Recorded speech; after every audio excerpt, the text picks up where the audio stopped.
Hello दोस्तों, आज का हमारा टॉपिक है कला एवं संस्कृति।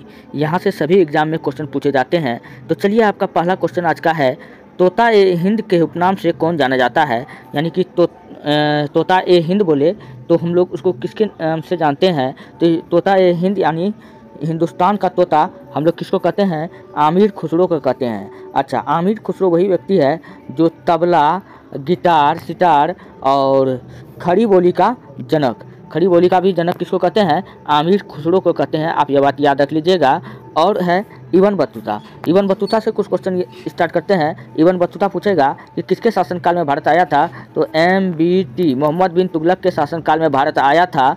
और एक नाम यहाँ पर है जियाउद्दीन बर्नी। तो जियाउद्दीन बर्नी से याद रख लीजिएगा आप कि इसका एक स्टेटमेंट है कि कटे हुए सर से रक्त का बूंद टपक ही रहा था कि अलाउद्दीन खिलजी ने जलालुद्दीन खिलजी का गर्दन काट दिया।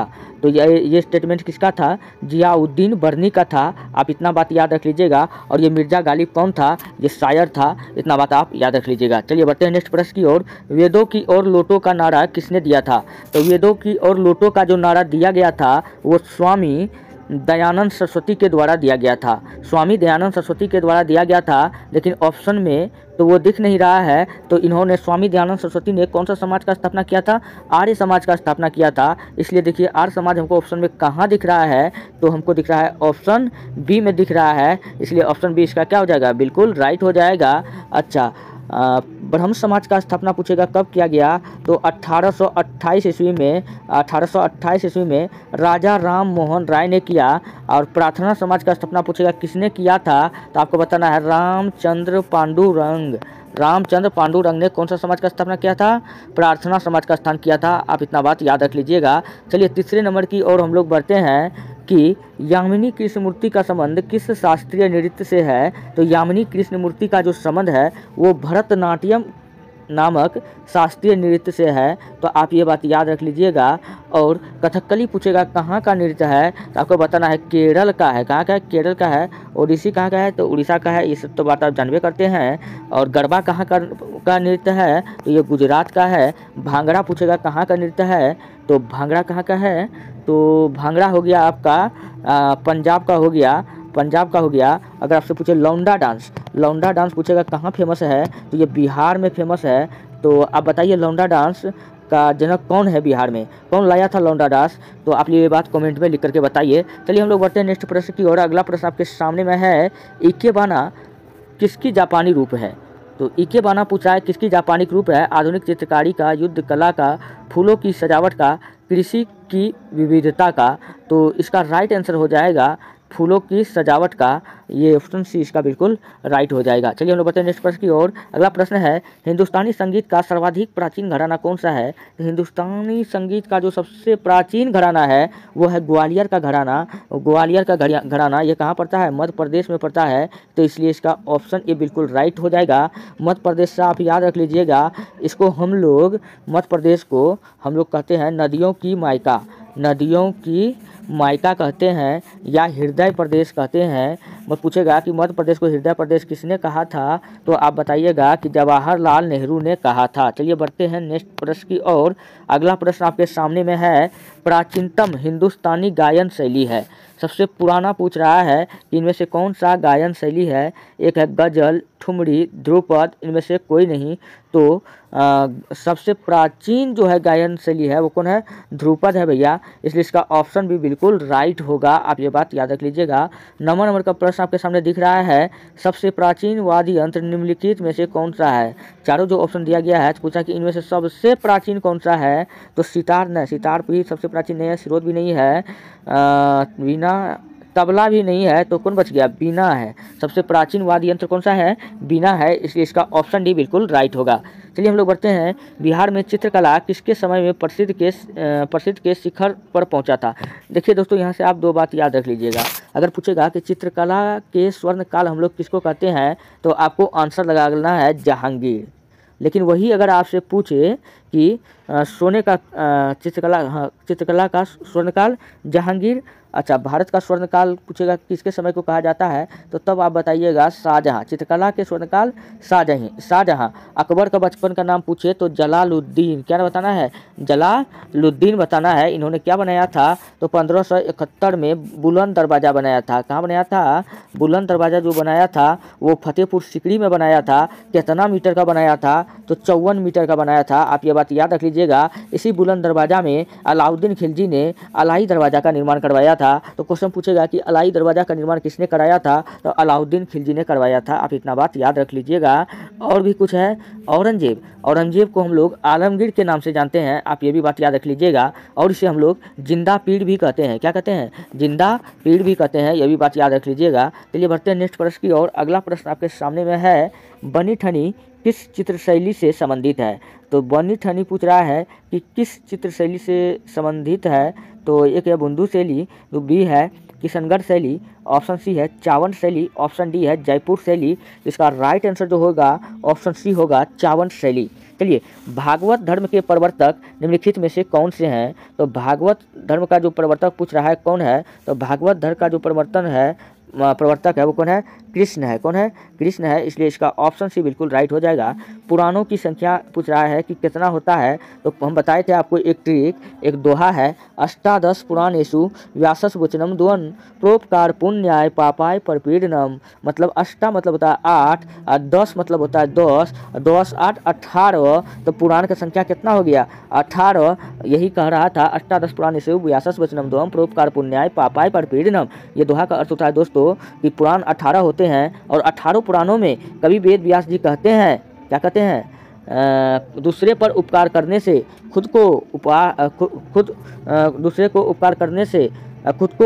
पर उपकार किया जाएगा और दूसरे को कष्ट पहुंचाए हुए तो खुद को कष्ट मिलेगा। तो चलिए हम लोग बढ़ते हैं नेक्स्ट प्रश्न की ओर। काफ़ी लंबा दूरी अभी हम लोग को तय करना है। तो चलिए क्वेश्चन आपके सामने लग गया है। भारतीय दर्शन की आरंभिक विचारधारा क्या है। तो भारतीय दर्शन की जो आरंभिक विचारधारा है सबसे, तो वो हो जाएगा सांख्य दर्शन का है। किसका है, सांख्य दर्शन है। पूछेगा सांख्य दर्शन का प्रवर्तक कौन था, तो आपको बताना है कि महर्षि कपिल था। कौन था, महर्षि कपिल था। और ये भी बात याद रख लीजिएगा। वैशेषिक दर्शन का पूछेगा तो बताना है आपको कणाद था। कौन था, कणाद था। दोस्तों कणाद वही व्यक्ति था जिन्होंने सर्वप्रथम प्रकाश के कणों के रूप में बताया था। आप ये बात याद रख लीजिएगा। और उसके बाद मीमांसा है, उसके बाद चारवाक दर्शन है। तो इसका लेकिन राइट आंसर क्या हो जाएगा, ऑप्शन ए हो जाएगा, सांख्य दर्शन। चलिए हम लोग बढ़ते हैं नेक्स्ट प्रश्न की ओर। 15वां नंबर का प्रश्न देखिए, काफ़ी इजी क्वेश्चन है। अष्टांगिक मार्ग किस धर्म से संबंधित है। मैंने आपको बताया था कि भगवान बुद्ध ने जीवन में सुख के प्राप्ति के लिए 4 सत्य बताए थे। कौन कौन बताया था भगवान बुद्ध के जो 4 सत्य था। कहा था कि इच्छा, अगर आप इच्छा को त्याग कर दोगे तो आपको कभी कष्ट नहीं होगा। चलिए आपको अगर कष्ट हो गया है तो उन कष्टों से निकलने के लिए महावीर स्वामी ने 8 उपाय बताए थे। उन्हीं 8 उपाय को हम लोग अष्टांगिक मार्ग से जानते हैं। इसलिए इसका ऑप्शन भी बिल्कुल राइट होगा। क्वेश्चन वही कह रहा है कि अष्टांगिक मार्ग किस धर्म से संबंधित है, तो ये बौद्ध धर्म से संबंधित है। 16वां नंबर का प्रश्न है, ओणम किस राज्य का प्रमुख त्यौहार है। तो ओणम दोस्तों केरल का है। कहाँ का है, केरल का प्रमुख त्यौहार है। इस दिन क्या होता है कि हमारे सभी भाइयों के यहाँ केरल में खीर बनाया जाता है। क्या बनाया जाता है, खीर बनाया जाता है। 17वां नंबर का प्रश्न आपके सामने में है, पुरी की रथ यात्रा किसके सम्मान में निकाली जाती है। तो हम सब जानते हैं पुरी दोस्तों कहाँ पड़ता है, ये उड़ीसा में पड़ता है। कहाँ पड़ता है, उड़ीसा में पड़ता है। तो क्वेश्चन क्या पूछ रहा था आपसे कि पुरी की रथ यात्रा किसके सम्मान में निकलता है। तो उड़ीसा में है भगवान जगन्नाथ का मंदिर, तो इसी के सम्मान में निकलता है। तो ऑप्शन सी क्या हो जाएगा, इसका बिल्कुल राइट हो जाएगा। चलिए सप्तरथ मंदिर कहाँ स्थित है। चलिए सप्तरथ मंदिर कहाँ स्थित है, ऑप्शन ए है महाबलीपुरम, कांचीपुरम, पुरी, मदुरई। कहाँ स्थित है भैया, ये तो मदुरई में स्थित है। दोस्तों मदुरई को हम लोग कहते हैं त्योहारों की नगरी। क्या कहते हैं, त्योहारों की नगरी। पूछेगा किसको कहा जाता है, तो मदुरई को कहा जाता है। आप ये बात याद रख लीजिएगा। नेक्स्ट प्रश्न आपके सामने में है श्रवणबेलगोला में गोमतेश्वर की मूर्ति का निर्माण किसने करवाया था। कर्नाटक में एक जगह पड़ता है श्रवणबेलगोला। यहीं पर दोस्तों चंद्रगुप्त मौर्य संलेखना या संथारा की क्रिया के द्वारा अपना प्राण को त्यागा था। पूछ रहा है कि श्रवणबेलगोला में गोमतेश्वर की मूर्ति का निर्माण किसने करवाया था। तो गोमतेश्वर बाहुबली का जो मूर्ति का निर्माण करवाया था वो करवाया था चामुंड राय ने करवाया था, इसलिए इसका ऑप्शन डी बिल्कुल राइट होगा। चलिए बढ़ते हैं नेक्स्ट प्रश्न की ओर। अगला प्रश्न आपके सामने में है, प्रख्यात सांस्कृतिक केंद्र भारत भवन स्थित है, तो कहाँ स्थित है? नई दिल्ली में, लखनऊ में, पटना में, भोपाल में, तो कहाँ स्थित है? नई दिल्ली में स्थित है, इसलिए इसका ऑप्शन सी बिल्कुल राइट होगा। पूछेगा कि दिल्ली शहर को किसने बसाया था, तो दिल्ली शहर को जो बसाया था, किसने बसाया था, आप ये बात कमेंट में बताइए। चलिए 31वां नंबर का प्रश्न की ओर हम लोग बढ़ते हैं। उज्जैन का प्राचीन काल में क्या नाम था? तो दोस्तों उज्जैन का जो प्राचीन काल में नाम था अवंती था। हम सब जानते हैं कि प्राचीन काल में हमारा जो भारत देश था वह 16 महाजनपद में बट गया था। उन 16 महाजनपद में सबसे बड़ा महाजनपद जो था वो कौन था? पाटलिपुत्र था। कौन था? पाटलिपुत्र था। आप ये बात याद रख लीजिएगा। चलिए बढ़ते हैं नेक्स्ट प्रश्न की ओर। प्रख्यात बोरोबुदुर का बौद्ध स्तूप कहाँ स्थित है? तो बोरोबुदुर का बौद्ध स्तूप पहले तो पूछ लेगा कि ये किस धर्म से है, तो आपको ये याद रख लीजिए आज के बाद कि ये बौद्ध धर्म से है। कहाँ पर स्थित है? तो ये जावा में स्थित है। कहाँ है? जावा में स्थित है। ऑप्शन ए इसका बिल्कुल राइट होगा। बढ़ते हैं नेक्स्ट प्रश्न की ओर। कंबोडिया स्थित अंकोरवाट मंदिर किस देवता को समर्पित है? तो कंबोडिया में जो अंकोरवाट मंदिर है दोस्तों वो सूर्य देवता को समर्पित है। कंबोडिया में जो अंकोरवाट का मंदिर कहाँ है? कंबोडिया में सूर्य देवता को समर्पित है। दोस्तों ये पूछेगा कि अंकोरवाट का मंदिर कहाँ है, तो आपको बताना है कनाडा में है। कहाँ पे है? कनाडा में है। आप ये बात याद रख लीजिएगा। कनाडा अंकोरवाट का मंदिर कहाँ स्थित है? कंबोडिया में, सॉरी कहाँ स्थित है? कंबोडिया में है। आप ये बात याद रख लीजिएगा, कनाडा नहीं। चलिए 24 नंबर का प्रश्न है कि भारतीय नाट्य स्थान कहाँ स्थित किया गया है? तो भारतीय जो नाट्य स्थान जो स्थित किया गया है वो कहाँ किया गया है? वो किया गया है लखनऊ में किया गया है। तो ऑप्शन भी इसका बिल्कुल राइट होगा। राष्ट्रीय साक्षरता मिशन की शुरुआत कब हुई? तो राष्ट्रीय साक्षरता मिशन की शुरुआत जो हुआ था वो कब हुआ था?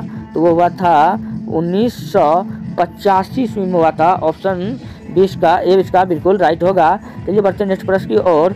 भारत की सर्वाधिक प्राचीन लिपि कौन सी है? भारत का सबसे प्राचीन लिपि प्राकृत है। कौन है? प्राकृत लिपि है। आप ये बात याद रख लीजिएगा। किसके प्रतीक चिन्ह में बहुजन द्वितीय बहुजन सुखाय अंकित होता है? तो किसके प्रतीक चिन्ह में द्वितीय बहुजन सुखाय अंकित होता है? वो आकाशवाणी में, इसलिए इसका ऑप्शन ए बिल्कुल राइट होगा। 29वां नंबर का प्रश्न है, भारत में पुनर्जागरण का जनक किसे कहा जाता है? तो पुनर्जागरण का जनक कहता है राजा राम मोहन राय को। दोस्तों राजा राम मोहन राय वही व्यक्ति है जिन्होंने 1829 ईस्वी में लॉर्ड विलियम की सहायता से सती प्रथा का अंत किया था। सती प्रथा, बाल विवाह, ये सब का अंत किया था। राजा राम मोहन राय की मृत्यु 1833 ईस्वी में इंग्लैंड के ब्रिस्टल में हो गया था। आप ये बात याद रख लीजिएगा। चलिए बढ़ते हैं नेक्स्ट प्रश्न की और आपके सामने में है, केरल में सर्वाधिक प्रचलित शास्त्रीय नृत्य है। तो केरल में, तो केरल क से कथकली, तो ऑप्शन 20 का क्या हो जाएगा? बिल्कुल राइट हो जाएगा। तब कुचिपुड़ी के बारे में जानते हैं। कुचिपुड़ी नृत्य पूछेगा कहाँ का है? तो ये एपी आंध्र प्रदेश का जो है फेमस नृत्य है। आंध्र प्रदेश में कौन जगह? कुचेलवा गाँव में। कौन जगह? कुचेलवा गाँव का ये फेमस नृत्य है। आप ये बात याद रख लीजिएगा। चलिए भारतनाट्यम तमिलनाडु का है। 31वां नंबर का प्रश्न है कि मात्र 16 वर्ष की आयु में किस नृत्यांगना को गुरुदेव रविन्द्रनाथ ठाकुर ने कथक सामग्री कहकर गौरवान्वित किया गया था? वो किसको किया गया था? तो आपको यहाँ पर बताना है। तो किया गया था दोस्तों भारती गुप्ता को किया गया था। ऑप्शन सी इसका बिल्कुल राइट होगा। और रविन्द्रनाथ ठाकुर के बारे में तो आप जानबे करते हैं, जनगण मन जो लिखा है। चलिए फुलकारी लोक कला कहाँ स्थित है? फुलकारी लोक कला कहाँ स्थित है? ये महाराष्ट्र में स्थित है। ऑप्शन ए इसका बिल्कुल राइट होगा। ऑप्शन ए बिल्कुल राइट होगा। चलिए बढ़ते नेक्स्ट प्रश्न की ओर। कर्नाटक संगीत का पितामह किसे कहा जाता है? कर्नाटक संगीत का जो पितामह कहा जाता है पुरंदर दास को कहा जाता है। किसको कहा जाता है? पुरंदर दास को कहा जाता है। ऑप्शन बी इसका बिल्कुल राइट होगा। अल्लाह रखा किस वाद्य यंत्र से संबंधित था? तो अल्लाह रखा जो था वो सरोद वाद्य यंत्र से संबंधित था, इसलिए इसको ऑप्शन बी बिल्कुल राइट होगा। नेक्स्ट प्रश्न है, निम्नलिखित में से कौन सा वाद्य यंत्र वायु द्वारा संचालित होता है? मतलब हवा द्वारा बजाया जाता है। हम जानते हैं फूक फूक के बजाते हैं शहनाई, शहनाई में हमको हवा की ज़रूरत पड़ती है, इसलिए इसका ऑप्शन भी बिल्कुल राइट होगा। 36वां नंबर का प्रश्न है, अच्छा शहनाई के लिए कौन विख्यात था? शहनाई के लिए विख्यात था बिस्मिल्लाह खां। कौन था? बिस्मिल्लाह खां। प्रसिद्ध व्यक्ति था शहनाई बजाने में, इसको भारत रत्न दिया गया था। आप ये बात याद रख लीजिएगा। चलिए 36 नंबर का प्रश्न है, मध्यकालीन शासक में किस शासक के काल को चित्रकाल का स्वर्णकाल कहा जाता है? तो मध्यकालीन शासक के किस काल को स्वर्णकाल कहा जाता है? दोस्तों ये जहांगीर के काल को स्वर्णकाल कहा जाता है, जबकि शाहजहाँ के काल को स्वर्णकाल कहा जाता है। जहांगीर के काल को चित्रकला का स्वर्णकाल कहा जाता है। आप ये बात याद रख लीजिएगा। यहाँ क्वेश्चन क्या पूछ रहा है? चित्रकारी का स्वर्णकाल तो जहांगीर हो जाएगा। सिर्फ पूछेगा स्वर्णकाल किसके काल को कहा जाता है, तो शाहजहाँ हो जाएगा। आप ये बात ध्यान रख लीजिएगा। 37वां नंबर का प्रश्न है, जैन धर्म के वास्तविक संस्थापक किसे माना जाता है? तो जैन धर्म का संस्थापक जो 6ठी शताब्दी में हुआ था वो किसके द्वारा हुआ था? ऋषभदेव के द्वारा हुआ था, जो जैन धर्म का प्रथम तीर्थकार था। और 24वां तीर्थकार कौन था? महावीर स्वामी था। और जो महावीर स्वामी जैन धर्म का अंतिम तीर्थकार था और इसे जैन धर्म का वास्तविक संस्थापक भी कहते हैं। आप ये भी बात याद रख लीजिएगा। और कौन कौन है? पार्श्वनाथ जैन धर्म के कितने नंबर के तीर्थंकर है, ये बात आप बताइए। चलिए हम लोग बढ़ते हैं नेक्स्ट प्रश्न की ओर। त्रिरत्न सिद्धांत, सम्यक धारण, सम्यक चरित्र, सम्यक ज्ञान किस धर्म की महिमा है वह बताइए। ये तो दोस्तों 3 रत्न है, किसका है? जैन धर्म का है। आप ये बात याद रख लीजिएगा। चलिए 39 नंबर का प्रश्न है, शून्यवाद के प्रवर्तक कौन माने जाते हैं? शून्यवाद का जो प्रवर्तक दोस्तों माना जाता है नागार्जुन को माना जाता है, इसलिए इसका ऑप्शन डी बिल्कुल राइट होगा। दोस्तों थोड़ा शोरगुल हो रहा है, इसलिए मैं ज़्यादा डिस्कशन नहीं कर रहा हूँ। जल्दी मैं चाहता हूँ कि थोड़ा वीडियो बन करके रेडी हो जाए। दिक्कत काफ़ी हो जा रहा है, बगल में शादी है, इसी कारण हो रहा है, थोड़ा सा आप कष्ट कीजिएगा। 40वां नंबर का क्वेश्चन है, युगादि नववर्ष पर्व कहाँ मनाया जाता है? तो दोस्तों ये नेपालियों में मनाया जाता है। ऑप्शन ए इसका बिल्कुल राइट होगा। चलिए हम लोग बढ़ते हैं नेक्स्ट प्रश्न की ओर। 41 नंबर का, ब्लैक पेगोडा के नाम से कौन सा मंदिर को जाना जाता है? तो ब्लैक पेगोडा के नाम से जानता है कोणार्क के सूर्य मंदिर। पूछेगा यहाँ किस भगवान का मंदिर है? तो यहाँ भगवान विष्णु का मंदिर है। सूर्यदेव, हाँ भगवान सूर्यदेव विष्णु का मंदिर है। आप यह बात याद रख लीजिएगा।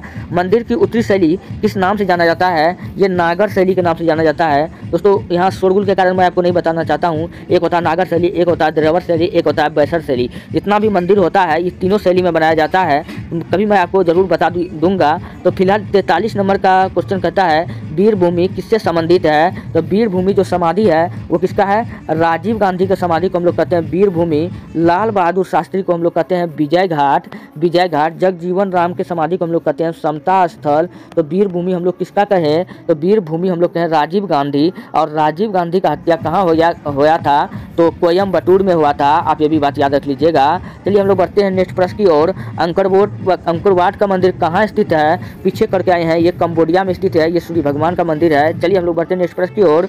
भारतीय पुरातत्व विज्ञान का जन्मदाता किसे कहा जाता है? कहा जाता है अलेक्जेंडर कनिंघम को कहा जाता है। आप ये बात याद रख लीजिएगा। और राखल दास बनर्जी ने क्या किया था? हड़प्पा का खोज किया था पंडित दयाराम साहनी। मोहनजोदड़ो का खोज किसने किया था? तो ये राखल दास बनर्जी ने किया था। ये बात याद रख लीजिएगा। यज्ञदत्त शर्मा ने किसका खोज किया था? आलमगीरपुर का खोज किया था सिंधु घाटी सभ्यता में। आप ये भी बात याद रख लीजिएगा। और दयाराम साहनी इन्होंने हड़प्पा का खोज किया था, रावी नदी के तट पर किया था। और ये मोहनजोदड़ो का खोज पूछा किस नदी के तट पर किया था? तो सिंधु नदी के तट पर किया था। दोस्तों टाइम नहीं है, थोड़ा बहुत डिस्कस करते हैं, लेकिन अबल काफ़ी ज़्यादा शोर आ रहा है। चलिए हम लोग बढ़ते हैं नेक्स्ट प्रश्न की ओर। भारतीय शिक्षा के 10+2+3 का आकार की सिफारिश किसने की थी? तो दोस्तों ये सिफारिश किया गया था, किसके द्वारा किया गया था? ये किया गया था कोठारी आयोग के द्वारा किया गया था। ऑप्शन ए इसका बिल्कुल राइट होगा। उर्दू किस भाषा का शब्द है? दोस्तों उर्दू जो है वो तुर्की भाषा का शब्द है। तुर्की भाषा का शब्द है। आप ये बात याद रख लीजिएगा। अशोक के शिलालेख की लिपि क्या है? तो वो है ब्रह्मी। कौन है? ब्रह्मी। ऑप्शन बी बिल्कुल राइट होगा। दूरदर्शन की प्रथम समाचार वाचिका कौन थी? तो दूरदर्शन के प्रथम समाचार वाचिका कौन थी? तो दूरदर्शन का ना पूछ रहा है, तो इसका कौन था? तो इसका था सलमा सुल्तान। ये कौन था? 49 नंबर का देख लीजिए, थोड़ा आंसर डी है। कौन है? प्रतिमा पुरी। कौन था? प्रतिमा पुरी था। 50 नंबर का प्रश्न है, विश्व में डाकघर का सबसे बड़ा जाल किस देश में पाया जाता है? ये अपना सबसे प्यारा सुनहरा भारत में पाया जाता है। दोस्तों ये रहा टोटल आज का फिर 50 क्वेश्चन जो आपके किसी भी एग्जाम के लिए इम्पोर्टेंट है। तो चलिए मैंने आपको जितना हो सका आपको बताया। अगर आपसे कुछ गलती होता है दोस्तों तो माफ़ कीजिएगा, आप लोग कमेंट में बताइए हमको, मैं उसको सुधार करूँगा।